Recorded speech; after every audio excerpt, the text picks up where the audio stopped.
guys, it's Lisa. Welcome back to my channel. Today I'm going to do a review with you.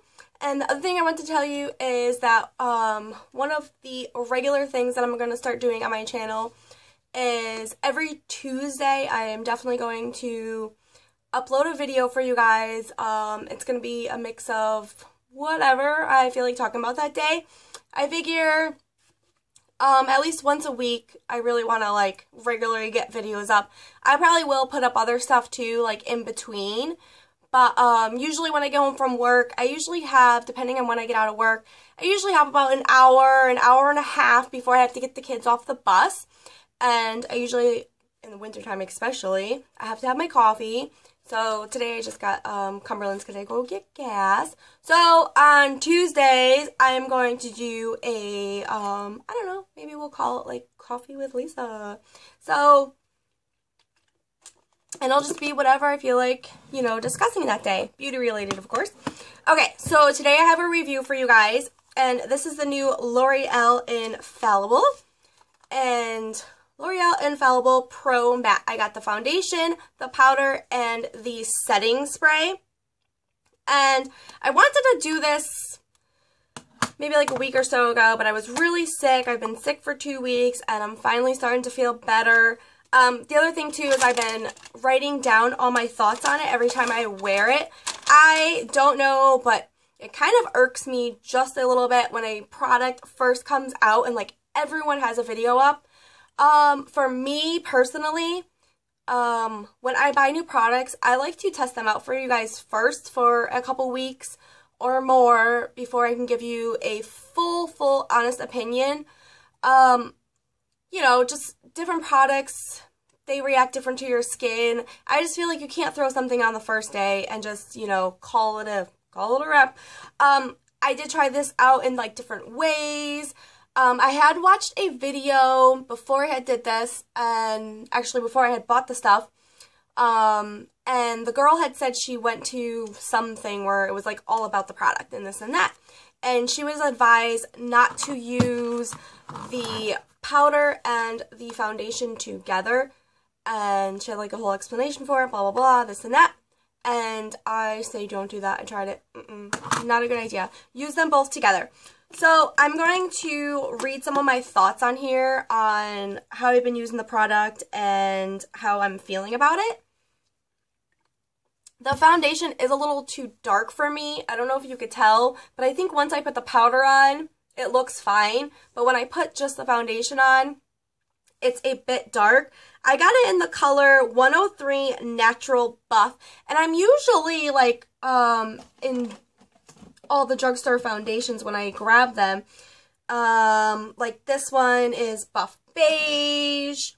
This one here is Creamy Natural. Usually if it has the words like buff or natural or beige, this one's just nude, and this one's a little light for me, but right now I feel like it's actually pretty good. This brand is Nude Beige, so it all depends. The powder I got in, oh my gosh, let's see, I had to write it down because once you take the sticker off, you no longer have any idea what the color is. So the powder is 300 Nude Beige. So here's my first con with this. I feel like the colors aren't, there's not a whole lot of them, and I don't really like how I couldn't find the foundation in the powder shade. With their other products, like this one here, this is the L'Oreal True Match. I love their color selection. It's a really great color selection. The powder and the foundation go together. It's just much easier. They have neutral, warm, and cool, as to where sometimes I feel like these you're doing a whole guessing game. The first one I grabbed by accident, I got home and I didn't double check when I had grabbed it off the shelf. I went to grab this one and I ended up with, I think it was like sun beige. It was really dark. I was like, oh my god. So this is my second time grabbing another one, and I still feel like it's really dark. Not really dark, but I probably should have got a shade lighter. So once spring and stuff comes around, it'll probably be much better for me. Maybe I'll start putting on my self tanner. So let's get started with how I feel about it. So the first day that I had gotten this product, I actually, because I had the other one, it was too dark, I couldn't wear the foundation. So I had just wore the powder, and I had worn it with my CoverGirl, which is my favorite foundation right now. I've been absolutely loving this one. And this one, I don't know, it's just CoverGirl, it has Olay in it. Love, love, love this one for dry skin. So I wrote that it wore very, very well for the day. And all I had gotten was like shiny and greasy in my T-zone. But not enough to where I felt like I really needed to touch up the makeup. Another time I had worn it with, ooh, where did I put it? I just had it. My Aveeno Tinted Moisturizer. Well, I'll show you the box because I still have the box sitting here. It needs to go in the garbage. I've been wearing this a lot because my skin is so dry that in the wintertime I don't always grab foundation. I grab more BB creams and tinted moisturizers. And I have this Aveeno, and this is the CC cream. All it is a tinted moisturizer. And I absolutely love this stuff. It's been really, really nice on my skin. And because I loved it so much, I didn't exchange that yet. I wore it with the powder, and this one, it wore really well, but after work, I felt like I needed to touch my makeup up. I only work for 4.5 hours, and I do work in a kitchen, and I have a problem with the whole kitchen thing because my skin I have very dry skin.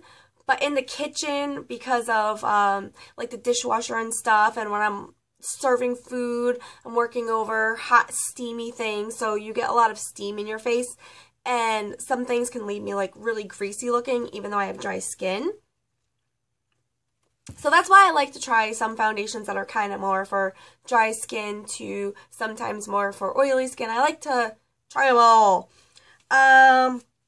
Okay, so another day, I actually wore it with my BB cream and concealer, and I looked like a complete mess after work. It was so bad that I had to come home and I used the setting spray. I had to come home and wash my makeup off because it was just so disgusting looking. It was really, really, really bad, and that's why I feel like you can't really wear this alone. It doesn't do any good. So lately I've been wearing them both together. So my pros are when I'm having a good day where my skin doesn't feel overly dry, the foundation, it goes on really smooth. It's a thick foundation. I say this is definitely closer to the full coverage side. If I had this in like a mystery bottle, I probably would think this was a high-end foundation. It definitely feels and looks like a professional, more of a high-end type of foundation when you're putting it on. It's got great coverage. I don't really feel like I really need much concealer after I put this on. It definitely kind of like mutes everything out, gives me this nice clean slate. I do have a pimple right here that's like almost going away. So you can see that, and it's all dry right now. So I have everything on today except for the setting spray, and the only reason I don't have the setting spray on is I feel like the setting spray is a little drying. I've noticed that when I wear them all together, I just kind of feel like I don't need the setting spray. I can kind of do without it. This wears very, very well for work. It lasts all day. I don't feel that I need any touch-ups with this. I look really good after work. The only complaint I have with it is sometimes, and I don't know if you probably can't tell, but I almost feel like, maybe it's because my skin is really dry today, that it kind of feels like it got like worn off, almost like a patchy kind ofness. It wore off kind of weird on my skin.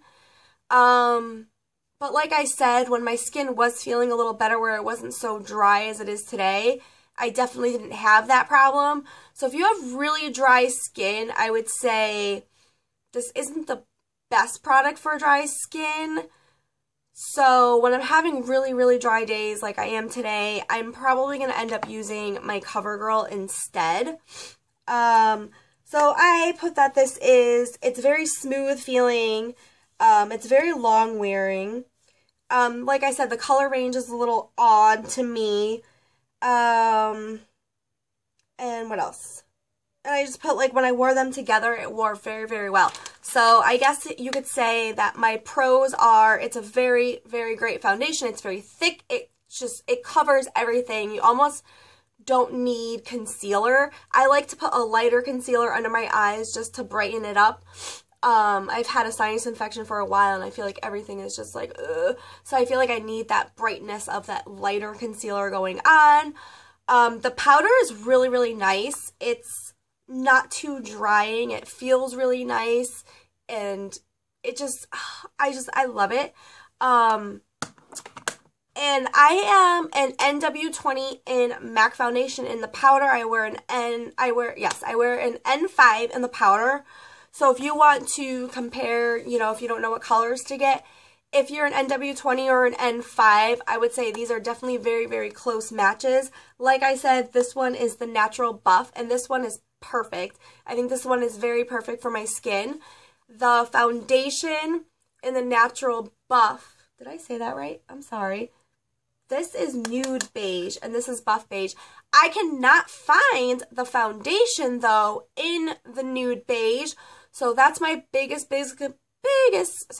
complaint with this is when I was looking through all their foundations and their powders, I felt like the powders had different names than the foundations did. They also have way different numbers. Like, this is number 300, and this one is number 103. The one down from this, I believe, was called Shell, and that one just seems like it would be way too light for me, so I'm going to deal with this one. Other than that, I would say these are great products. If you have normal to oily skin, these would probably be even better for you, because like I said, when I have really dry days, it's not exactly my favorite. The setting spray is really good. It works really nice.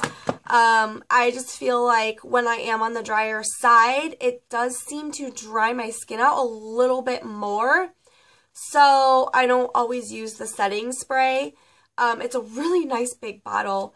My other one I have from NYX, it's a much smaller bottle, so you could see the difference. And the e.l.f. one that I had before, this was a much smaller bottle. So I love how big their bottle is. It's a really great size bottle, and I just love it. It's great. So I hope that wasn't all over the place. I hope that you liked my review, and I do feel like it looks really pretty on my skin, and it's an overall really great product, and I think it's definitely worth the money, and it's definitely worth the try. I did get mine all couponing, so I did pay a lot less, and I should have wrote down exactly how much these products cost. This one, I believe I did not get couponing, though, and this one I believe was $16.99, so this was a little bit pricey for me, honestly.